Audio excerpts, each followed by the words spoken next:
taxpayers.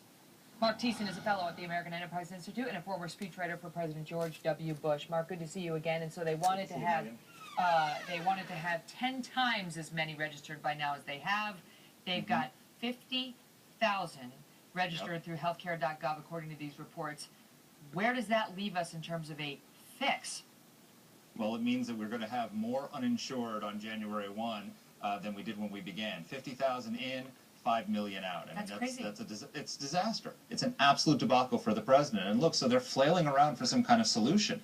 And you know, the reality is, so one of the things they're talking about are these premium supports that we've talked about. You know, why should the American taxpayer get the bill for Obama's dishonesty? So just tell the viewers what that means, premium support. So premium support means that if you're losing your health care because of Obamacare, and they've jacked up your premiums because you have to get all sorts of coverage you don't need, they're going to give you a taxpayer subsidy to cover some of the difference in your premium cost. That's one of the ideas that the president floated in his interview the other day.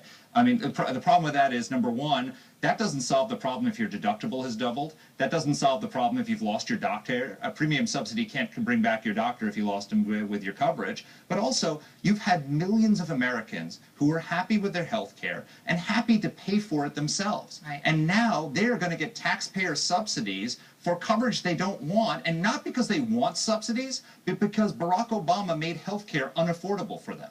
It's a disaster. That's the crazy thing that I can't get over in these discussions, is that you're taking people who didn't require premium subsidies, who were happy paying their own premiums, and with the coverage they had, and believed the president's promise they could keep it. Now they can't keep it.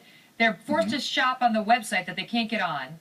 And when they finally get on there and have the sticker shock of seeing their premiums sometimes quadrupled, sometimes more, now they're going to get a subsidy from the American taxpayer that they never wanted and that we as taxpayers cannot afford. Where are we going to get that money from?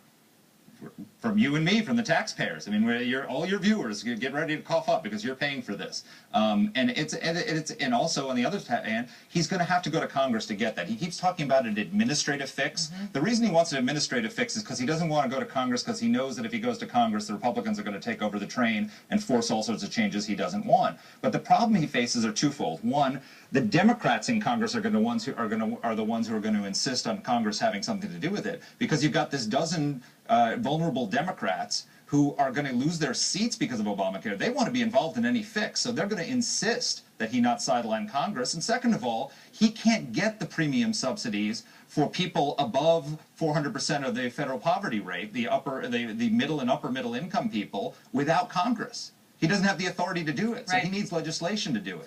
So he's going to have to.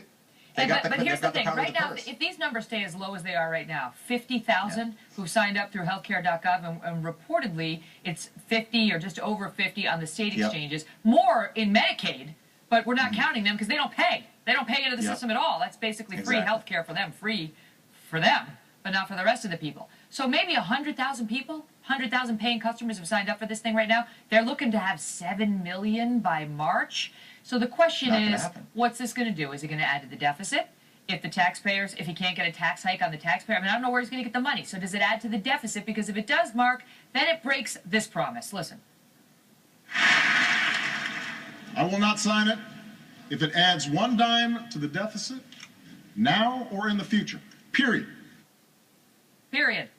Yep. I'm sure he'll offer some sort of tax increase to cover the cost so he can keep that promise. He'll figure out some way to do it. But I mean, look, this is all going to come to a head on January 1, because as you said, we're now at 50,000 people signing up, 5 million losing health care. That number of people signing up is not going to accelerate very much. The number of people losing health care is going to. So you're going to have a situation on January 1 where millions and millions of people who were insured on December 31st are going to be uninsured on January 1 because of Obamacare, and that's going to cause all hell to break loose on Capitol Hill. That's a nightmare scenario. Mark, thank you.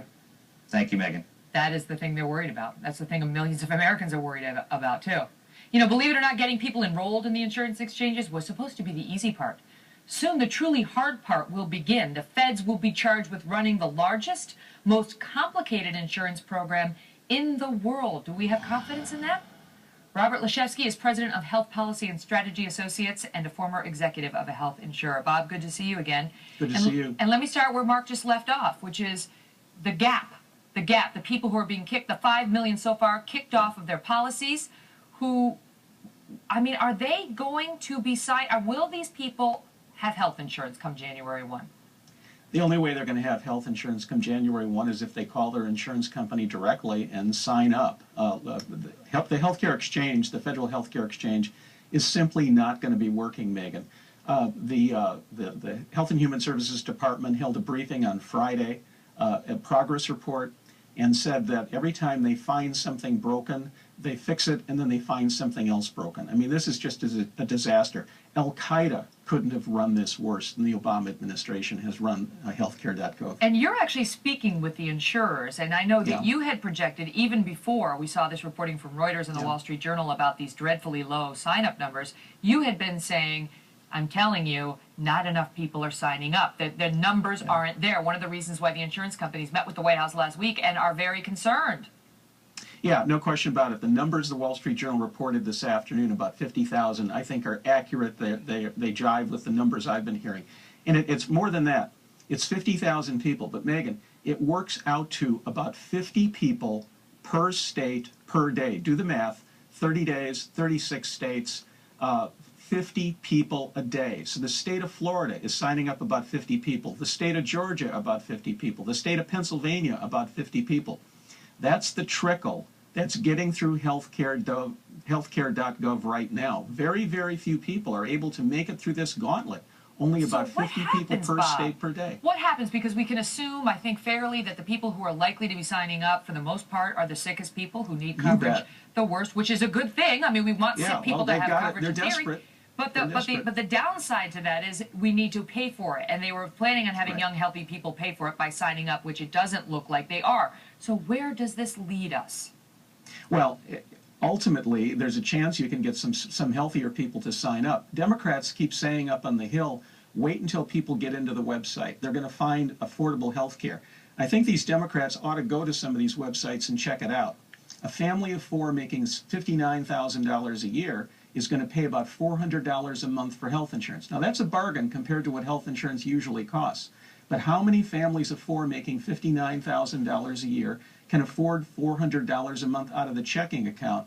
And that's for a plan with a $2,000 deductible that's likely going to have a more narrow provider network than they're used to.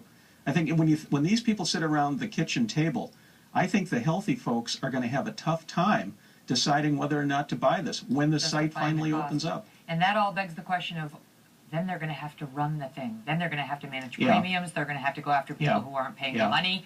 I mean, it's a complex business, and we're going to speak with a man later who was one of the architects of Obamacare about how he warned the White House that they were not equipped to deal with this, and still does not believe that they are equipped. Bob, thank you for being here. Good seeing you, Megan. So we're told the White House is now in crisis mode as millions lose their insurance, as the federal websites fail to work right. And just ahead, we will get a chance to speak with this man I'm talking to you about. We thought that Zeke Emanuel was the architect of Obamacare. He was only one of them. This guy was the other one, and he is sounding the alarm tonight